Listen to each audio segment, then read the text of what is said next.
Taylan Jakarjutitip has obtained Mexican citizenship with the help of Raul, living in Mexico with 6 billion baht in assets.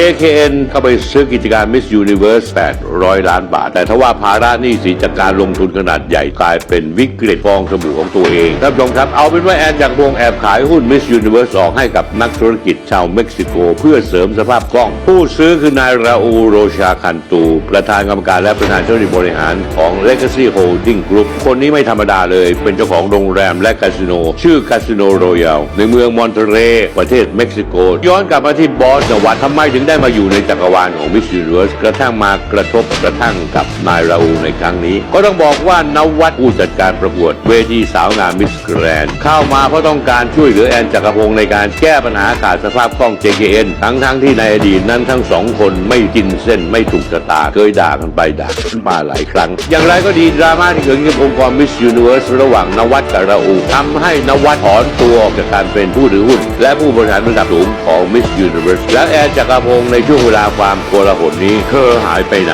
จากข้อมูลที่ได้มาก็ต้องบอกให้ทราบว่าแอนจักรพงศ์หอบเงินกว่า 6,000 ล้านบาทไทยแปลงไปเป็นโทเค็นคริปโตหนีไปแล้วไปอยู่เม็กซิโกซุกปีกนายราอูแล้วเป็นที่เรียบร้อย Miss Universe กลายเป็นสีเทาไปหรือไม่ที่แน่ๆแอนจักรพงศ์คงจะกลับมาเมืองไทยไม่ได้อีกนานแสนนานเพราะว่าเธอคงต้องโดนหมายจับอายุความต้องมีไม่ต่ำกว่า15 ปี So inyong napanood mga kapolitika itong balita nakuha mismo sa Thailand yung warrant of arrest na ibinaba ng korte para dito sa CEO ng JKN Global na si Jack Rahotatip. So ito yung ating pag-uusapan at tatalakayin para sa videong ito dahil kung controversial yung Miss Universe 2025, I believe na mas controversial din yung kay Michelle D yung kanyang laban sa El Salvador nung Miss Universe 2023. So ating pag-uusapan mga kapolitika kasi I believe na ito na yung hustisya doon sa pandaraya na ginawa ni Jack Rahotatip dito kay Michelle. Pero bago ang lahat ay huwag kalimutang mag-like at mag-subscribe na rin kayo para updated kayo sa ating mga latest issue. At masasabi natin na talagang hindi nga natutulog ang Diyos dahil kung ano ang ginawa mo sa kapwa mo ay talagang babalik ito sa iyo. So bakit natin ito nasabi? Dahil nagbaba na po ng hatol ang korte dito sa Thailand at pinaghahanap na isa ng pugante itong CEO ng JKN Global na si Jack Rahotatip dahil doon sa kanyang kaso na nag-mislead siya doon sa kanyang client na kung saan ay nag-mislead siya ng information doon sa investor ng JKN Global na stockholder or major stockholder ng Miss Universe. Kung kaya pinaghanap siya doon sa Miss Universe event sa Bangkok and then marami nga ang nagtatanong kung bakit daw wala itong si Jack Rahotatip gayong siya pa rin naman ang CEO ng JKN or itong major stockholder nga ng Miss Universe dahil doon sa pagkabangkarote at pagkalugi ng kanilang business. So masasabi talaga na totoo yung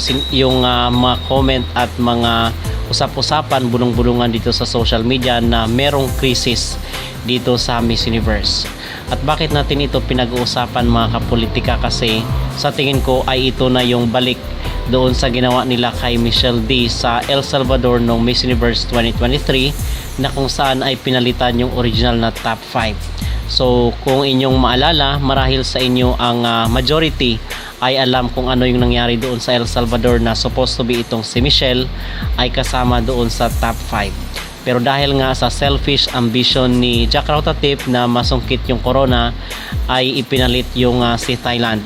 So kung wala si Jack Rahotatip I doubt na makasampa sa top 5 yung kanilang pambato na si Antonia Porcel. So we are not taking against this to Antonia pero sinasabi lang natin kung ano yung nangyari, ano yung sitwasyon doon sa naganap na very controversial na Miss Universe sa El Salvador noong 2023. At buti na lang ay hindi rin nakuha ni Antonia yung corona ng Miss Universe that time. So yung spot sana na yun is supposed to be kay Michelle D. Pero dahil nga sa sinasabi natin selfish ambition makasarili, itong si Jack Rahotatip ay pinasok niya si Antonia dito sa top 5 na supposed to be is top 10 lang siya, hanggang top 10 lang yung kanyang placement. So narab yung yung placement ni Michelle D at ibinigay in favor doon sa pambato ng Thailand. So marami ang mga umiyak noon, talagang naghinagpis. Talagang hanggang ngayon ay hindi pa makalimutan yung nangyari doon sa El Salvador. And ngayon naman, fast forward 2025, ay meron na namang very controversial na nangyari dito sa Miss Universe, itong pagluto-luto. But time will come mga kapolitika, only God knows na itong mga pangyayaring ito is magkakaroon ng justice. Magkakaroon ng verdict mula sa kataas-taasan na yung mga pinanggagawa nila na pinaglalaruan nila yung people's emotion, yung damdamin ng mga tao, fraud, cheating at mga pandaraya dito sa kailang so-called competition ay meron yan silang aanin sa takdang panahon. So balita po ito ng GMA News dito sa kailang post. An arrest warrant for former Miss Universe co-owner Anja Krautatip has been issued, Thai media outlets report. According to Kausud English, the arrest warrant came after Jack Krautatip missed the verdict hearing over his fraud case that involved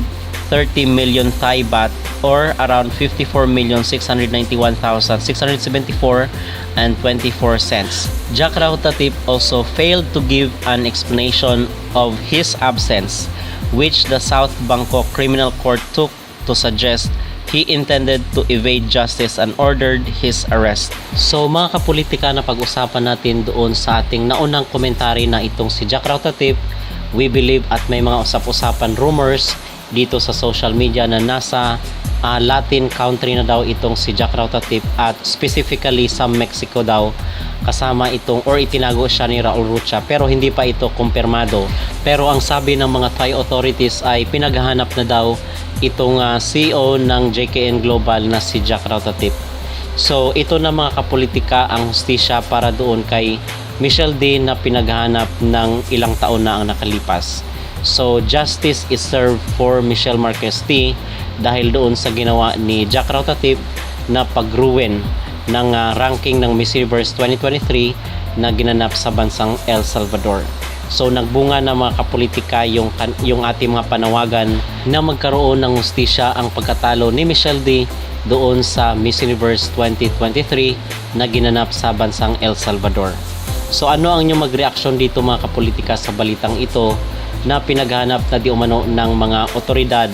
ng mga alagad ng batas itong CEO na si Jack Krautatip? Ito na kaya ang balik doon sa kanyang ginawa kay Michelle D? Mag-comment down below at huwag kalimutang mag-like at mag-subscribe na rin kayo para updated kayo sa ating mga latest issue.